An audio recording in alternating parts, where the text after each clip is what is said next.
Hi, friends. Happy Friday. Happy Good Friday to those of you celebrating Easter later this weekend. Really happy to be hopping on here today to talk about one of my very favorite things, which is your private practice website. Um, there are a lot of new faces in this group, so if this is your first time seeing my face, hi, I'm so happy you're here.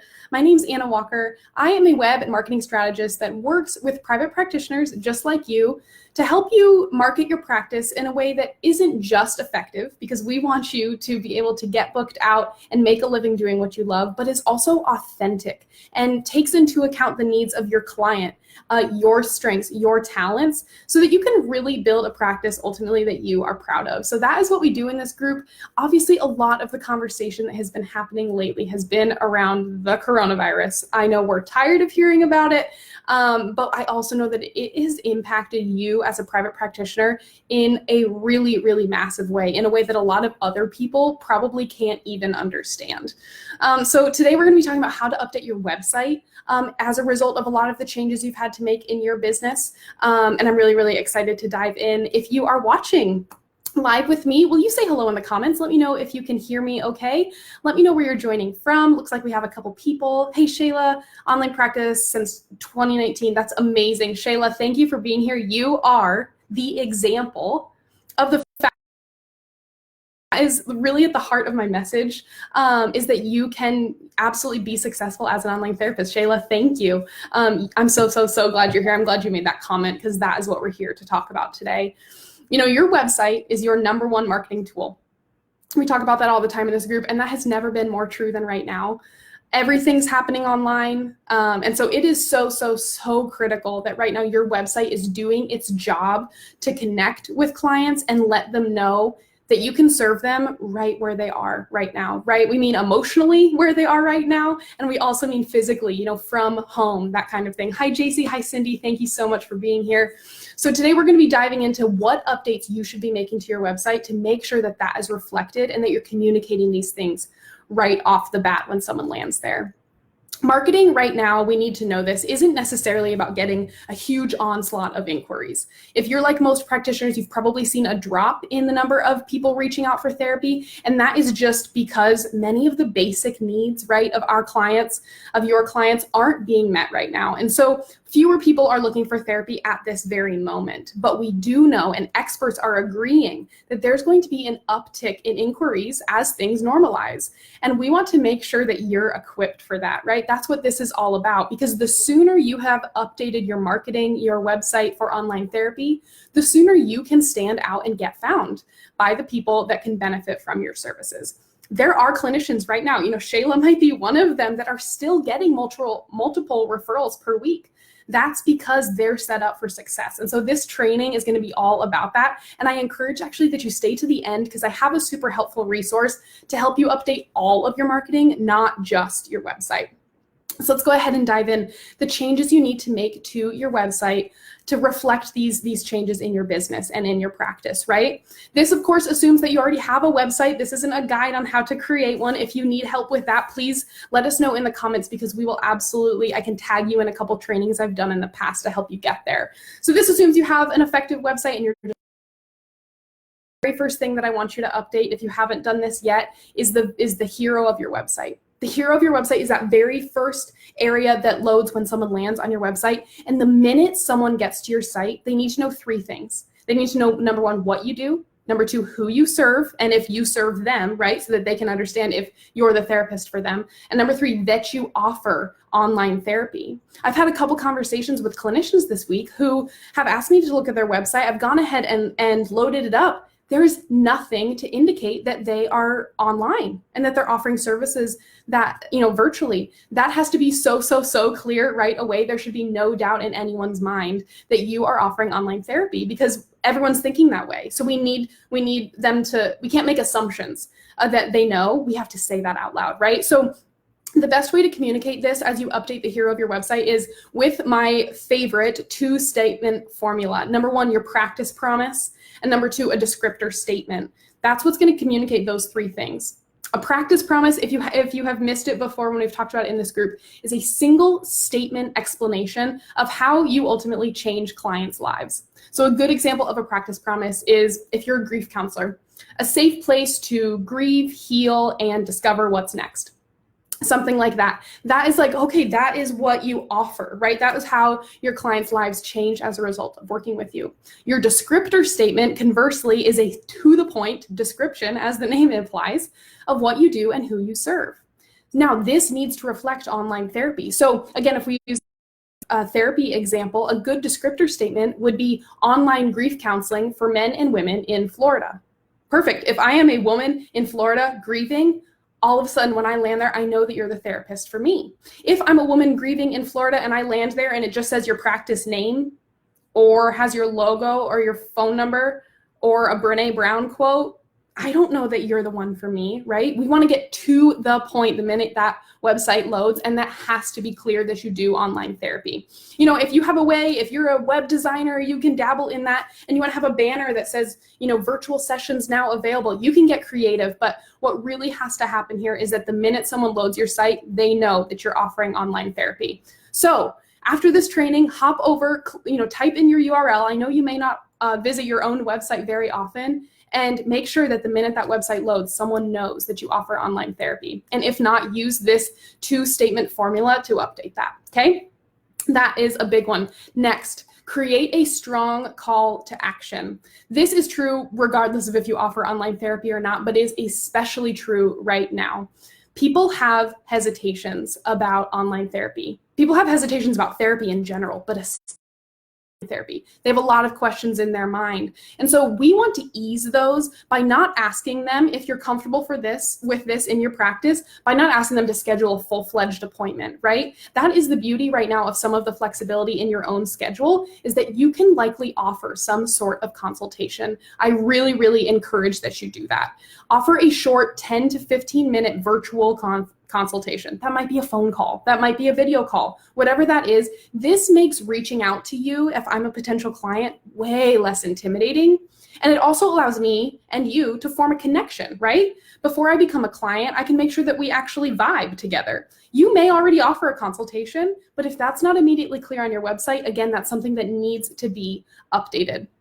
Potential clients should also be able to take the next step with you from anywhere on your site. That means your about page. That means your specialty pages. You can't just expect them to go find the contact page, right? We want to capitalize on someone making a decision that you're the one they want to work with and reach out to you right away. So the action here is to go ahead and add a button that says schedule free virtual consultation on every page of your website, so that no matter where someone is, they can click over and begin a relationship with you without feeling super, super intimidated like they have to pay for a session right away, right? This is a good way for you to make sure that they're a good fit, and also a good way for them to engage with you and to realize, wow, she knows what she's talking about. He knows what he's talking about, right? So that is really, really important. Create a strong call to action. Next is similar in reasoning. This is really important. I want you to add a how online therapy works section to your homepage. I want, when someone lands on your website for the first time, for them to scroll down and to see an explanation of what it means to do online therapy, right? We just talked about how they have a lot of concerns or questions about what online therapy consists of. You've probably experienced that with your existing clients when you're like, hey, I'm moving over to online, and they're like, is this safe? Is this secure? How does it work? I'm not good at technology. We want to quell those concerns, right? By answering the questions that are already in their mind. So make sure that you add a new section that describes, what it means to be HIPAA secure, and how you're going to be, just sending them a link to a private meeting room, however it works for your practice. Make sure that there is a really simple explanation so someone can be like, oh, that's pretty simple. I'm okay with that, right? And then you follow that with your schedule free consultation button, and all of a sudden we have invited them to engage with you. We've invited them and lowered that barrier, made it less intimidating, and said, I get it. This is simple. Studies show that online is just as effective in person. Reach out. Let's find out if we're a good fit, right? You're starting that relationship that's so critical, and right now is happening all online. All right, next, there's two more. Next is to update your Google My Business profile. Now, this isn't updating your website itself, but it is tied to your website. We've talked about Google My Business a lot. If you're not currently on it, now is the time. Now is the time. Go do it. It's completely free, and it allows you to be listed on things like Google Maps and associated places when people search for services and Google you in your area.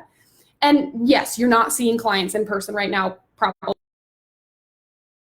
But regardless of if you are or not, Google's still more likely to show local businesses when people search for services on Google. So I live in Nashville. If people are looking for a therapist in Nashville, even if that person isn't seeing clients in person, they're still more likely to serve that business up to the person looking, right? We want to make sure that someone is inside your state and in your area. This is the way to do it. So make sure you have a Google My Business profile. Now, if you have one, go back in and update it. Google has added this interesting little option. Their kind of note is, if your business is affected by COVID-19, which whose isn't, update your profile to provide the most accurate info.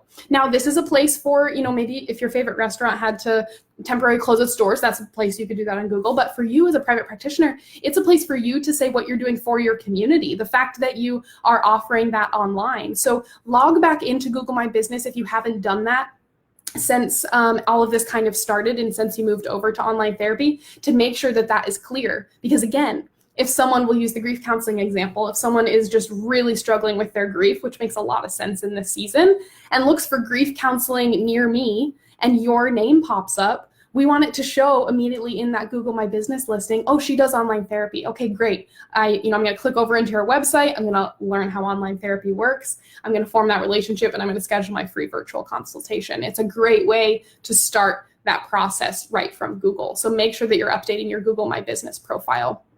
All right, the last one is a little bonus tip, and I really suggest, if your teletherapy platform allows, I know Doxy.me does and a few others may, create a virtual waiting room page on your website. And this could be hidden or not hidden, but make it live at, annawalker.com/waiting-room or something like that. The reason for that is not so much new clients, that's existing clients. And that's something that I really, really want to make sure we all have a good understanding of right now. Because we're not getting this huge onslaught of inquiries because of just the state of our world, it is more important than ever that you are serving your existing clients in a really amazing way, that you are going the little bit of an extra mile to make sure that they see you as that helpful resource that you are. And so if you can simplify their experience at all when it comes to joining an online session, they don't have to dig into their email to find the private link. They could just hop into your virtual waiting room and let you know that they're there. That's a little bonus, right? It's a little upvote for the fact that you could be more effective and help them have a better experience in that online therapy situation. So friends, those tips for updating your website, number one is to update the hero to make sure that it's immediately clear who you serve, what you do, who you serve, and the fact that you offer online therapy. I want you to create a super strong call to action that shows someone that the barrier is low and kind of takes away that intimidation. Add a how online therapy works section to your homepage. Make sure that your Google My Business profile is updated. And then if you're able, create a virtual waiting room to really improve your existing client experience on your website. So friends, that is for your website, but I know that right now it's hard to know in general what to say or do as you market your practice. And if you're like many therapists, you're wondering if it's even worth it. How do you even market yourself? I'm here to tell you that you can still market yourself, that you should market yourself, and that it is absolutely worth the effort. But you do have to know how to go about it, and you've probably found that out already.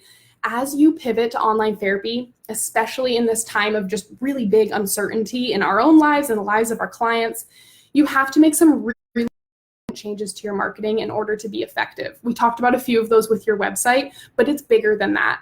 So that's why I'm really actually excited to tell you about the Pivoting to Online Therapy Marketing Playbook that is officially available today. And I know money is tight for us, so this playbook is just $37. I have never offered something at this price point, but I know that right now you just need to be successful. And so I've packaged up all of the advice I would give you if we were working one-on-one together into this step-by-step guide. It's 19 pages long, and it's just $37. It's chock profile your ideal client and really understand what they're going through right now, exactly what to put in that how therapy works section that I just mentioned. You can literally just copy and paste copy that I have already written. Updates to make to your Psychology Today profile. I give you a 2-week social media calendar so you can get back onto social media with really valuable content tomorrow. An email template to reach back out to past clients. All kinds of things that I have packaged up into this playbook. I really created this because I've had a lot of conversations with clinicians in the last few weeks, and you've had to change your business and now you feel totally lost on how to continue growing it, right? If you feel that way, you're not alone. And I just want you to be successful. And like I said, this is the exact advice I would give if we were working one-on-one together, but at a much lower price point because I want it to be accessible for you. So this is a special $37 price. If this is something you're interested in, if you want to learn more, walkerstrategyco.com/playbook. I will drop that into the comments. I can't wait to hear what you think of it. I really believe in this work. I have spent hours and hours and hours this week trying to get it together in enough time that you can put it into action and really start to see some traction in your practice. So if you have any questions about that playbook, feel free to drop them in the comments. I'm going to be hanging out in the group all evening. And if all you needed was just to know how to update your website and this training was all you needed to get those gears turning, then I am grateful for that. And I want to be here and be a helpful resource for you. Let me make sure I don't have any questions here in the comments. Mariana is still putting together your website. This is some great guidance as you kind of start putting that together. Tracy, do you think it's important to have a badge or icon of some sort that you are certified or trained to do video-based therapy? That's an interesting question, Tracy. I think that it's helpful, but the fact is that it only lends enough credibility to someone who cares about that. Does that make sense? You know, if you are a really good therapist that offers therapy via online or on a walk or whatever method, as long as you're good at what you do, that's all that really matters. So it's not going to detract, but I wouldn't say you absolutely have to do that in order to be effective. Awesome. Love, love, love. Wow, that's amazing. Not totally lost. Thank you so much. Tracy, I so appreciate that. I appreciate all of you. Getting to be on here and interact with you guys is really just a joy of mine every single week. I hope this playbook is helpful for you if it's something you decide to grab. And like I said, any questions at all, feel free to drop them in the comments. I would love to chat more with you, and we will be back next week to discuss another marketing topic. You enjoy your weekend. Happy Easter, and we'll talk next week.